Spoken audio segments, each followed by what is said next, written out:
Hey, adventurers! Have you ever thought about how traveling solo opens so many doors?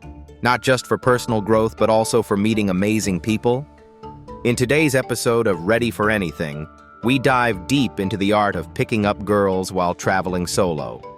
Yes, it's possible, exciting, and can lead to incredible connections that last long after your trip. Get ready to pack your bags because we're not just traveling, we're thriving. And before we plunge in, make sure you hit that subscribe button to join the series and upgrade your social skills. First, let's set the scene.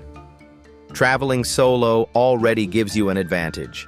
You're approachable, adventurous, and perceived as someone who's open to new experiences. These qualities are magnetic, but confidence is key.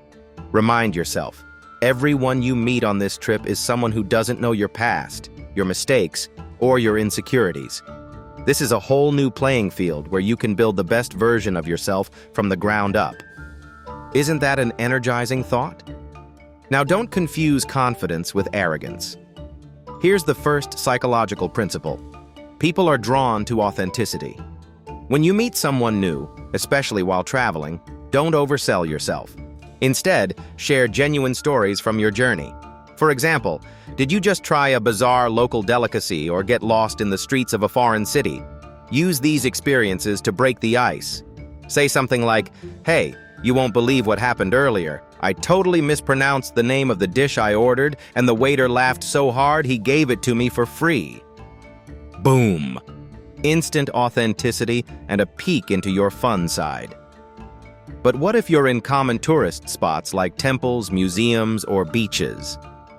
This brings us to the second principle. Timing is everything. Girls who are traveling often have a loose schedule and appear approachable in these settings. Let's say you spot someone admiring a famous painting.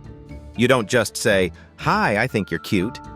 Instead, ask, "What do you think the artist was feeling when painting this?" This is an entry into her thoughts, her personality.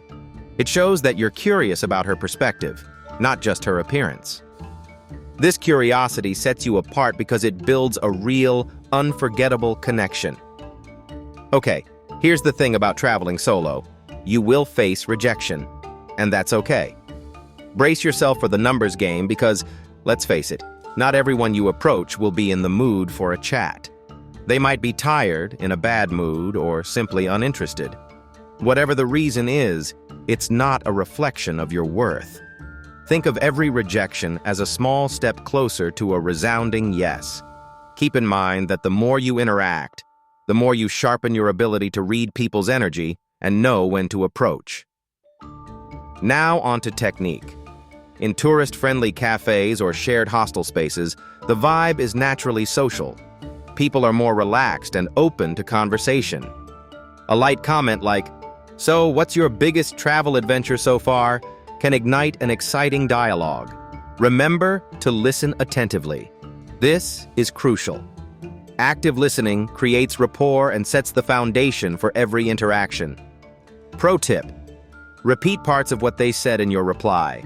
If she mentions hiking, say, "Ah, so you're into hiking. What's the toughest one you've ever done?" This shows you care about what she's sharing. Let's not forget body language. It speaks louder than words, especially in a multicultural setting where verbal communication may have limits. Open posture, frequent, but not overbearing eye contact, and a warm smile initiate friendliness and approachability. Avoid folding your arms or appearing too stiff. You want to appear comfortable and confident in your own skin. And here's where it gets interesting. Psychology tells us that shared experiences amplify emotional bonding.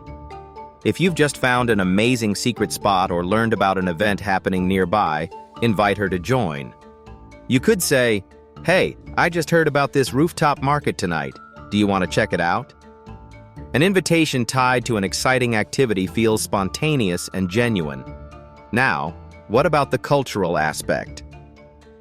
If you're traveling abroad, being mindful and respectful of her background is crucial. Throw in a few words about how you've embraced the culture. For instance, I tried learning how to say thank you in 5 languages before this trip. Gracias. Merci. And now arigato gozaimasu. Funny, lighthearted, yet insightful. It shows effort and respect. Another cool touchpoint is taking advantage of social media.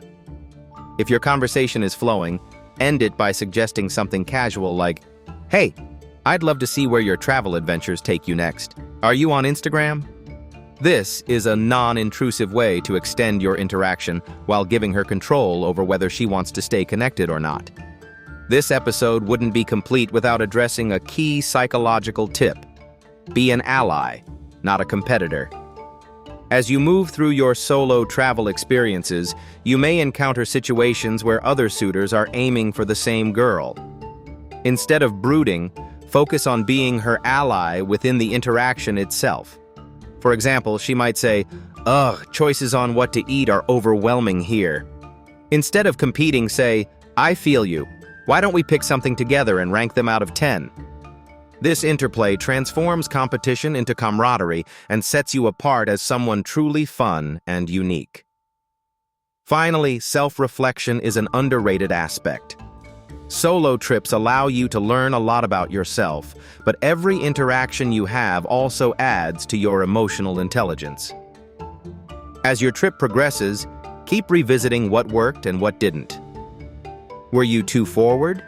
Or maybe you didn't ask enough engaging questions. These insights will make you better, not just when traveling, but all around in your interpersonal skills. In conclusion, picking up girls while traveling solo isn't about rehearsed lines or overwhelming confidence. It's about being genuine, reading the energy of the moment, and embracing the numbers game. Every interaction is a story waiting to unfold, a unique chapter in the bigger book of your life. Remember, it's okay to stumble along the way. That's how adventures are born. If you found this episode helpful, subscribe now and share the video with someone ready for their own solo adventure. See you next time, and as always, stay ready for anything.